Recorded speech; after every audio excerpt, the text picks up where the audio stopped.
I'm Valerie, and you're listening to the Hey Love podcast. We know just what it's like to have a queer and woman-owned small business team. After all, we're Hey Love Studio. Here, we'll be sharing our tips and tricks of what we have learned over a few years running a small business. Whether it's a marketing strategy or how to get new clients or how to even just treat the clients you already have better, we're going to let you in on all the little secrets that make our team successful. So join us along while we untap topics to make sure you shine and hype your clients up and pay those bills. I'm Valerie. I'm Adeline. And we're Hey Love Studio. And today we're talking all about the red and green flags when looking for and choosing wedding vendors. So specifically today, we're going to be talking about inclusivity, how to make sure that the wedding vendor you choose is actually inclusive, regardless of whether or not they just put love is love at the bottom of their website. We're going to be talking, like I mentioned, about some of those red flags, those green flags, things we try to do, things that we encourage our ally vendors to do, and just kind of all those different pieces. Yeah. So this episode is definitely for the newlyweds out there who's planning their wedding or wanting to elope. And if you know anyone, obviously send them to this episode because it's going to be real good. Yeah, if you're looking for an inclusive vendor, either because you yourself identify as queer or maybe you have queer people who are close to you who will be in attendance, this kind of episode is super important. It can help you realize there might have been things you might not have even considered. And while today we'll be mostly talking about queer identities, I do think it's important to acknowledge that queer people come with a lot of other identities as well, whether that includes their cultural background, their religious background, any of those different things, their abilities or disabilities. Queer people are really diverse and really different. But there are a couple of ways that you can ensure that you're getting a vendor who gets you. I mean, you've just touched on what this is, why inclusivity matters. And it's because we don't want to assume these roles. We don't want to teach our vendors who we are and what we do. And how to treat us with respect. Yeah. Because unfortunately, that's still the reality. After all, Addie and I serve a lot of couples in the DFW area as well as other southern states like Oklahoma and Arkansas, Texas. The rest of Texas. Not every vendor is going to get it. Granted, even when we shot in California and Canada, not every vendor is going to get it. So if you're newlywed and you're looking to ensure that you have a super inclusive team supporting you and celebrating you on your day, listen up. So, Addie, can you think about a few red flags off the top of your head when people are searching for wedding vendors, especially if they're hoping to find somebody who's inclusive to their queer identity? Do we have the whole day? Because I can list everything. I mean, like 3 red flags. Representation on all pages, whether it's Facebook, Instagram, websites. I think it's really important for a vendor, no matter whether you're a photographer, a filmmaker, a vendor in a venue space, a florist, does not matter. Your homepage should at least have 1 or 2 photos of same-sex couples right there and then. I don't want to guess who your clients are. I think that's standard number 1 is making sure there's representation, physical representation. Number 2 is then the language that goes with it. Don't assume people's role. So red flag number 1, I would say, is if you don't see yourself on their website, Instagram, Facebook, they're not your people. Maybe reach out to them. Maybe they have an answer for it. I haven't had the opportunity, blah, blah, blah. But I'm telling you, if you don't see it on their first page, then most likely a red flag that they're not your people. And same with binary languages. If it's binary language, in 2025, where we have so many tools to help us and so many great people out there to educate us, especially I'm talking about allies, you can do better. Like, there's no need to use bride and groom Everywhere. Well, it can be used sometimes. At the end of the day, there are couples, straight or queer, who may use those terms, bride and groom, and it may even be, right, a straight passing couple, but maybe we have like a trans person in there, right? And it can be empowering to say bride. Yeah, it can be super empowering to use bride and groom. But our issue here is when that's the only language across the page, right? I just think brides and grooms. Hi, brides and grooms. No? What do you think? I think homepage should just be gender neutral. Everyone that is going to your page is most likely looking for a wedding photographer, elopement photographer, and everyone would be considered newlyweds. Yeah. Exactly. And I think that's a great point, right? Is like these days we have the non-gendered terms to utilize in those spaces. So, for example, they wouldn't be newlyweds yet, most likely, but newly Soon engaged to people, be soon newly. to be newlyweds, celebrants. There's a lot of different ways to refer to couples or Yeah. families, right? Because we don't want to leave out our polyist families as well. Oh, But hell yeah. utilizing only gendered terms like bride and groom I everywhere, think your that's homepage immediate red again, flag. homepage should be gender neutral. Yeah. I mean, so that's like my two first red flags is Okay. no, No representation yeah, and no, like, gender inclusive language. What yeah. would be your third red flag? Third red flag would be the misunderstanding of cultural like importances. This is so sad, but I've heard so many people assume roles and assume family dynamics and assume so much. I've had couples that book with us and that spilled the tea later on with us that they've had their get to know call with their vendors and they would assume that their blood family would be there Yeah. and would not even ask them about chosen family or would assume that they're both not going to see each other and they're going to walk down the aisle separately with their fathers. Who said they have fathers? What if they had two mothers, you know? So I think when it comes to general like communication and cultural understanding, I want to put a bonus one in here because I think no one really talks about this. And this is going to the allies is if they say they're affirming or they are inclusive photographers or videographers, vendors, but they do nothing for our queer community. Valerie and I have invested and donated to so much over the last 2 years. We're active with queer nonprofits.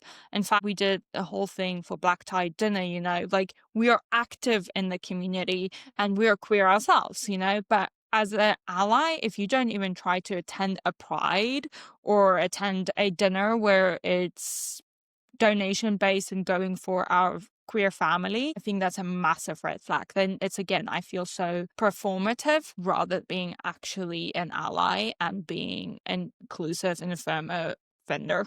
That's Yeah. my opinion. So I think there's a lot of obvious red flags, and I think most of our queer couples are going to be able to kind of suss out those red flags pretty Would hope quickly. so. But let's talk a little bit, maybe quickly, about some yellow flags. So something that somebody may say that seems okay, but actually is kind of ick. For example, Tell me. for me, it's when you say, "Hey, and my pronouns are," and you ask your photographer, or let's say that. So maybe you're not even sure if you can share your pronouns with your photographer yet, but you ask them, "Oh, can I know your pronouns?" And the photographer goes, "Oh, I've never thought about that. Or it doesn't I really guess it matter. doesn't matter to me. I guess it would be she, her. Like that's fine, I guess." Kind of weird and ick. Like pronouns matter to a lot of people in our community, and if they're not able to at least acknowledge that, be like, "Oh, you know what? My pronouns are pretty chill, but she, her is typically what I Yeah. go by." Something short and sweet like that is great. Excuse me. I would say another yellow flag for me is when maybe you ask, you say, "Hey, I noticed there's no like queer couples in your portfolio. Can you tell me why?" And they say, "Oh, well, I've never had the chance to shoot a queer couple." Oh, love this. I think that's really weird because in this day and age, who doesn't have at least one gay friend, The right? thing is also, if you're posting or marketing to other queer people, why haven't you offered your services either at discounted rates or have got like there is so much I'm like just like, you should have a friend. You should have a gay friend who would be comfortable modeling for you, right? yes, yeah. If I'm being honest, like a lot of our first queer couples on our portfolio page were our friends. We have dozens of queer friends. And so we will often reach out to our queer friends and be like, "Hey, y'all," like who either is in a relationship and wants some couples photos or who's not in a relationship and is willing to partner up with one of our other friends because we've done that as well. And Especially in the beginning. And now yeah. our queer couples are just becoming our friends. Yeah, exactly. Now we're lucky because now rather than it's our queer couple friends being encouraged slash forced to be our clients as models, now it's our clients becoming our friends, you know? So I think that's kind of a yellow flag. If a photographer or a vendor is like, "We just haven't had the honor of working with a queer couple," it's like, okay, like why hasn't a single queer couple like worked with you? Yeah. Like what, like surely there's something going on there. And I will also say, and this is more for venues and like in Texas, but I think kind of your point about like assuming is a lot of Texas venues here assume everybody's of a Christian background or a Christian faith. And so it's been really interesting because, Oh, like, yes, there are queers who are Christian, and we've worked with multiple couples like that, and we love it. But also, there's just plenty of non Christians in this area. And I will say, it's been so ick for us to like go on venue tours, and there's just like Bible scriptures everywhere, crosses everywhere. can we talk about that? I'm not gonna name the venue We're not going to name the because venue, do but you like, remember how many like interracial, like multicultural yeah. wedding photos I had everywhere to like Yeah, market they their had space? so much stuff marketing their space, showing diverse faiths and diverse backgrounds. No queer couples, No queer but couples, which we asked them about, and they're like, "Oh, we've shot queer couples, and we have a queer, like, somebody on our staff is queer. I wonder why we've never, like, put that in our portfolio." And I was like, "Yeah, I yeah, wonder why." clearly Like, red flag. red flag. But they had Bible verses and Bibles everywhere Everywhere. where they were already marketing towards people who didn't Of different believe that. faiths. Yeah. And that for me is a red flag. For Yeah. me, that's in any case, And you again, live for like a yellow. lot of our queer family, like a lot of us carry a lot of religious trauma and a lot of religious baggage. And so if you're a venue space and you're touring it with a Christian, or I'm sorry, with a queer couple or whatever, there should definitely be a moment where you don't assume, but you ask, "Oh, do you have a religious background? Are you planning to include any religious parts of your ceremony?" And then like also mention proactively whether or not all the religious stuff that's on the walls is going to be there day of. We kind of asked our guide that day, like, "Hey, so like, what's the plan when you guys host a Hindu wedding? Because clearly you've had them." And she's like, "Oh yeah, I guess we would just go down and like take down all the Christian stuff." And I'm like, "Okay, but like that's like a lot of your decor. Like, Like, are you sure you're gonna get it all?" And like maybe there are people out there love that would not be offended by having other faiths represented in their wedding day. just Great. me, I feel like But it's something also, that you like should not. for queers, especially if we have religious trauma, probably the last thing I want to see on my wedding day is like a big old cross. That's Cool. just me. Watch out for that. If you go tour a venue and you see a bunch of Christian stuff and that's not the faith you identify with, it's probably not the venue for you. I think for me, it's also just like a space should be almost, I don't want to say it's an empty canvas because then it becomes Totally. too much, but you can always bring your faith into a space, but Totally. taking the faith out of a space, it can Can be be challenging. incredibly challenging. Any other orange, yellow flags? I think those are my big ones. So I think now let's like talk a little bit about the green flags. Addie, when we got married, Yeah. we were very intentional. We had a very small elopement. So to be fair, we had like two vendors. But we were very intentional about ensuring that those two vendors were queer affirming and ideally in the queer community. I So mean, but even when we were clothing shopping, when I got my dress, yeah, even the person in the Neiman Marcus, yeah, whatever. was quote unquote, I would say affirming. Yeah. She didn't bat an eye at me or you, Yeah. she gave us champagne, didn't ask questions and congratulated us. Like, Yeah. I want to say we did good. But anyway, so the Okay. two, So how Addie, yeah. Addie, newlyweds listening, and they're like, "Oh my God, I don't want these red flags. How do I ensure I only work with green flag vendors?" What's your top tip? Um, it starts by Googling the right Oh, great. keywords. What are some of those keywords? Queer XX vendor, Okay. right? So, for instance, for us would be queer. Let's say you look for photographer, queer wedding photographer in Dallas, in Little Rock. Usually you would get quite a bit of like information from there. But if you want to feel less overwhelmed, go to vendor spaces like Dancing with Her. They only do queer ally, like, You either have to be queer yourself or queer affirming, right? yes, and they do vetting quite a lot. Please don't go to spaces like the Wedding Wire, the Knot, and Zola. Those are great ways to find vendors, but it's really only requiring a click of a button to say Yeah. you're queer affirming, which is good, but it's just a click of a button. This is another episode for another day, but those are not great. So Dancing with Her, Dancing with Them, and Equally Wed is your three go-to, I would say, is personally for finding vendors that have been vetted and is affirming. Another great resource to utilize everywhere is queer. And so that's another great resource where you can use the app or you can use the website to actually filter by the vendor you're looking for. And that's something we use in our daily lives, even though we're not newlyweds. I know that you found your hair shop on there and a few other places. So we really love Everywhere is Queer. Okay, so what are some other green flags for couples or ways that newly engaged people can find the best vendors? I'm going to call people out. Just hire queer people. There you go. Like, it's really simple. If you want to find people who actually understand you and where you're coming from, hire queer people. Now, you should still do your general vendor check, and that's a podcast for later, but check reviews and stuff like that. But just hire queer. We're in 2025. There is a space for everyone. Oh, do you know about that new Facebook group that we've been a part of that's been really helpful? It's like a national LGBTQ wedding planning Facebook group. And so that's also been really awesome. They only allow, again, it's kind of all self identifying because as a Facebook group, it's just run by volunteers. But the admin requires that you identify either yourself as being a part of the queer community or an ally. Allies are only allowed to post on certain days and they're a little bit more limited to give preference to True. queer Yeah, vendors, I which is remember. really awesome. Yeah.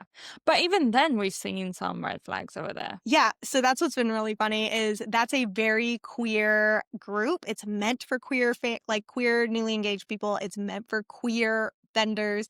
And while they allow allies, they definitely hold them to a higher standard. So I really appreciate that, admin, because there have been people who come in and are like, hey, brides, are you ready for the best makeup for your special day? Don't worry, your groom will be off drinking and like playing video games while waiting for you to get beautiful. Book now. And I'm just like, ew, barf. Like, why are we assuming only brides wear makeup? Why are we assuming every person who wears makeup is a bride? And why are we assuming that all people need to like have this dichotomy? I hate it. Yeah. Which I would say my only other thing that I've really hated in the vendor space has been like venues with groom and bride getting ready rooms. I know this is like a mini rant, but do you have any take on that before I go off on my rant? Oh, they just should be getting ready rooms, period. The wedding industry in the USA just needs a little whack on it and be like, Grow up. we need to do things differently. Grow up, be better. Yeah. Okay, so newlyweds, a couple of last takeaways. The last place to look for kind of green and red flags would definitely be when you're looking at contracts. Yeah. Again, there's a lot we can talk about with contracts, but the contracts should at minimum include both partners. They should not specify bride and groom in the language. There's no reason to have gendered language in a contract. It should be non-gendered. The other thing you're going to want to make sure you look for is that, again, in their emails, because again, a lot of us are using templates to respond to people, but are they at least tailoring the template for you? Are they utilizing the correct pronouns? Are they asking for pronouns before they assume? Those are all really important things to look at in the communication and contracts. And I think also, like we've talked a lot about today, is ensuring that there's a lot of curiosity rather than assuming. So asking, what their day looks like, asking what's important to them rather than assuming that they're going to follow all of the typical traditions in a wedding Yeah. day. I think something that contracts should also include, and when you actually inquire services, is inclusivity also starts with openness and communication, and that starts with being open about pricing, being open with travel, being open with asking your pronouns. Those simple things in the beginning is really important. And as soon as you see a vendor in the space starts being defensive or gatekeepy, where like you should walk away. Like, it's not easy for me and Valerie to talk about pricing, mainly because we don't want to we don't want to take people's money. If we could do our jobs for free, we would. Yes. But other than that, I think inclusivity starts with how we communicate from the beginning. The last thing we're going to talk about really is trusting your gut when hiring vendors. I mean, you and I will see that if somebody posts on a DFW wedding Facebook group and says, hey, I need a photographer for this day, how many comments do they typically have? Oh, 115 plus. 150. Easy. It's hundreds. There's vendors everywhere. And even nowadays, I would say if you put in a group, hey, I want a queer owned photography, how many do you think they're going to get? Oh. Maybe not hundreds, but they'll get 50. Yeah, easily 20 to 50, right? So there's plenty of vendors out there Yeah. who will affirm your experience, who already have experience with what you're doing. And I will also say in many cases who match every price, point. Oh, yeah. We know in our area alone, 2 or 3 photographers who charge more than us and 2 or 3 photographers who charge less than us. All of us queer owned, right? All of us doing our best to provide the best service for our queer families. Yes. So I think really when you meet your wedding vendors, you want to make sure that you feel like they're actually choosing you, that they're going to celebrate you, that they want to support you rather than checking a box and rather than making a Yeah. paycheck. I think we make it very clear that for our clients, it's important for us to feel like we're friends and chosen family on the day off, and we value that. So for us, we build our like relationships on there. And if your gut is saying, no, I want someone who's a bit more editorial and stuff, follow your gut. But I really want you to listen to your own self and your heart and your brain. It's sometimes easier to say yes, but walking away from people is also good.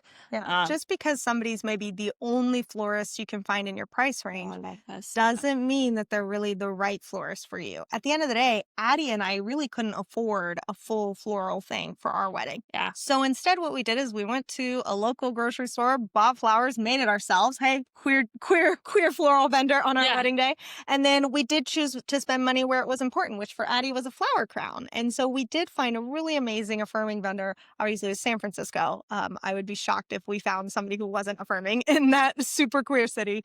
But we found an amazing affirming florist who yeah, made your flower crown, and we yeah, felt incredible. I know that it can be harder when you're in these smaller rural towns, but in that case, maybe reach out to, a person in a bigger metropolitan area and see what their travel fees would be. Sometimes they're willing to do it for cheaper because they also know how important it is to ensure that every queer couple has a celebratory vendor on their wedding yeah. day. And I want to say, like, ask, especially if you find a vendor that is like ticking all those boxes, making you feel good, celebrated, and seen. Ask them if, especially when it comes down to pricing, ask them for a, what's it called? We do it sometimes. Um, a payment plan. That's a thing. I don't want y'all to go and say, now I need to settle because finances. Yes, it's true. We need to make sure that we take care of our finances. But there are things that you can do to help yourself. And I know on our wedding day, a big thing was our photographer. Like, Yeah. and we spent, We spent most of our budget on our yeah. photographer. And she was there for maybe what, 3 hours? 2 hours, 3 hours, Yeah. but she was incredible. And these are still images. I mean, if you zoom in, you'll see quite a few of them hanging up Yeah. around our room. And we chose her because she was queer. And our videographer as well, queer.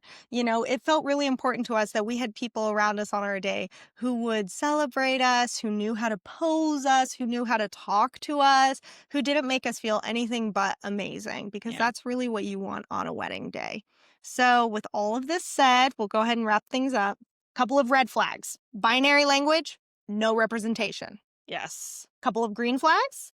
Full on representation, loud and proudly. And also, I would say transparency. And if you're looking for a wedding vendor in your space who you know will be queer affirming, trusting the resources that you have. So looking at things like Dancing with Her and Dancing with Them, Equally Every Wed, Everywhere is Queer, and of course, reaching out to other queer couples in your area and finding out what their relationship was like with their vendors. Yeah.